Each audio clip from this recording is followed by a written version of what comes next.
Eccoci qua ragazzi, salve a tutti, bentornati sul canale o benvenuti magari per chi passa per la prima volta sotto questo contenuto. Calciomercato in casa Napoli, il punto della situazione, c'è l'apertura del calciatore nel trasferirsi a Napoli per quanto riguarda Nunez, operazione inglese del nostro direttore Giovanni Manna, si sta testando il territorio per quanto riguarda Sancho, esterno sinistro che può giocare ovviamente anche a destra. Salgono le quotazioni di Cialobà per quanto riguarda la difesa. Beuke ma si fa un attimo da parte, e la permanenza di Anghissà che non è nemmeno poi così lontana. Fatemi sapere la vostra qui sotto nei commenti, iscrivetevi al canale attivando la campanellina così restate aggiornati in maniera cronologica. Se vi piace questo video un bel like fa piacere al sottoscritto e diamo una mano all'algoritmo. Da dove partiamo? Partiamo da Nunez, obiettivo concreto, il DS Giovanni Manna ha attivato contatti costanti con l'entourage e con il Liverpool, considerato un'opportunità autentica. Il giocatore è favorevole e ha manifestato l'apertura a trasferirsi a Napoli, ce lo fa sapere Gianluca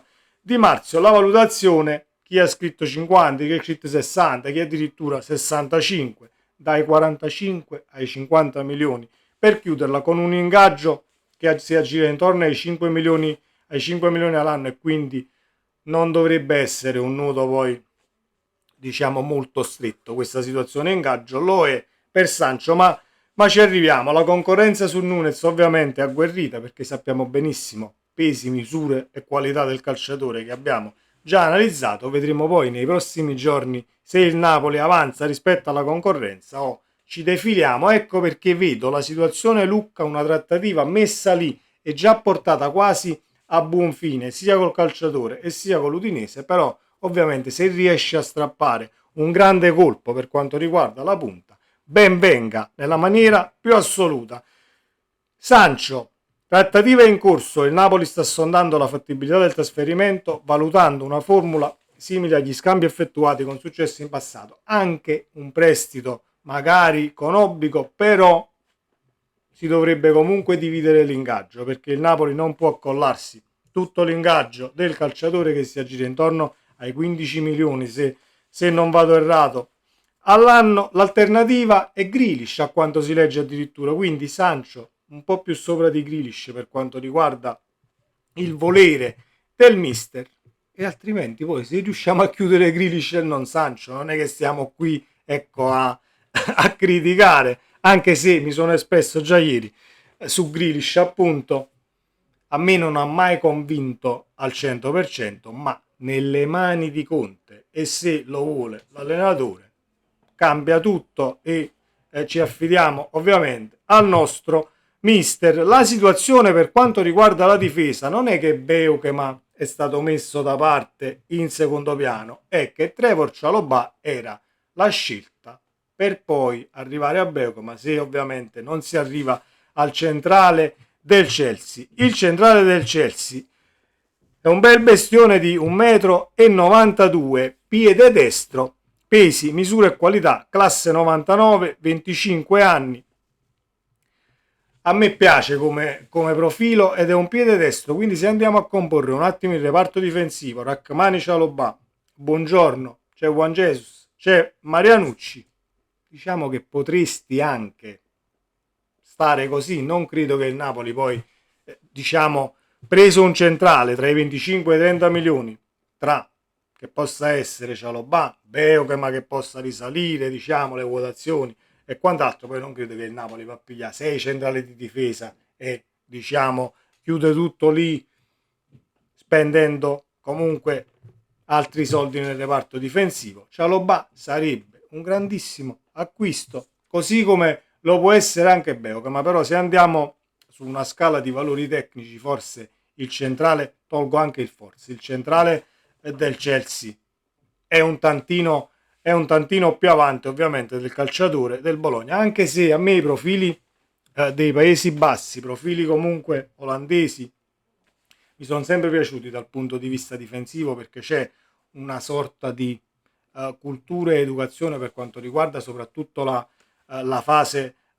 linea difensiva e centrali, che comunque escono buoni, non voglio dire tutti gli anni, ma ne escono abbastanza dai Paesi Bassi, e quindi il calciatore nemmeno dispiace ovviamente il centrale del Bologna, ma il Napoli ha puntato Cialobà per quanto riguarda le gerarchie superiori e la volontà del mister Antonio Conte. Anghissà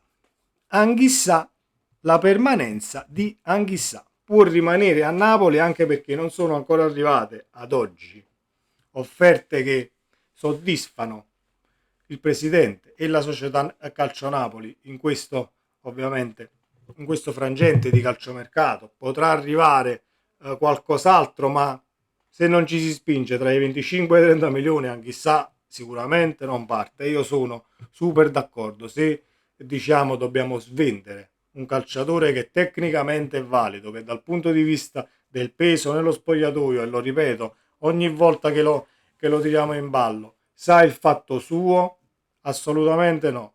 30 milioni, venite a Napoli, ve lo prendete ovviamente, altrimenti noi ce lo teniamo, anzi io molto volentieri me lo tengo a Napoli al sol pensiero di Anghissà, McTominay, Lobotka, De Bruyne, eccetera eccetera eccetera eccetera. Ecco perché forse non si è arenata, ma diciamo che si è messa un attimo da parte la situazione Musa. Non arriva al posto di Anghissà Musa, però ovviamente tenendo Anghissà in rosa sarebbe poi un acquisto in più per quanto riguarda le caratteristiche e la zona di campo che dovrebbe andare a ricoprire Musa, anche se credo che la trattativa per il calciatore del Milan sia più il rimpiazzare il non riscattato Billing o l'eventuale partenza di Foloruscio a livello numerico, che poi prenderlo al posto di Anghissà e metterlo in pianta stabile diciamo nell'11 titolare. Bisogna vedere poi il Napoli come andrà tatticamente a porsi in campo, ma lo faremo poi con il ritiro di Di Maro. Voi state aggiornati con la campanellina e iscrivetevi se non l'avete ancora fatto, perché seguiremo comunque tutto il ritiro, seguiremo tutto il calciomercato per quanto riguarda le notizie diciamo più veritiere, perché non mi metto a seguire anche le testate che non hanno mai contato diciamo una beata mazza dal punto di vista del mercato. Fatemi sapere come sempre la vostra qui sotto nei commenti. Noi ci aggiorniamo a domani. È un Napoli che, a quanto si legge, è in attacco per quanto concerne il calciomercato. Mi trovo anche un tantino spiazzato, perché avendolo seguito l'anno scorso, 2 anni fa, l'ho sempre seguito, però poi da quando ho il canale YouTube aperto mi sto rendendo conto che non riusciamo, parlo al plurale perché ho ascoltato anche alcuni, tra virgolette, colleghi sulla piattaforma, che non riescono a stare appresso a tutte le situazioni che poi sono vere per quanto riguarda sia l'interessamento e sia diciamo il nostro direttore che scende da un aereo, sale su un altro aereo, si sta facendo il giro dell'Europa in continuazione, e noi ci affidiamo a lui, ci affidiamo al presidente De Laurentiis, ci affidiamo ad Antonio Conte per quanto riguarda poi la lista di calciatori che è stata stilata e quanti ne riusciamo a portare in casa Napoli. Sempre Forza Napoli, scusate se mi ripeto, ma è doveroso. Ci vediamo nel prossimo video. Ciao!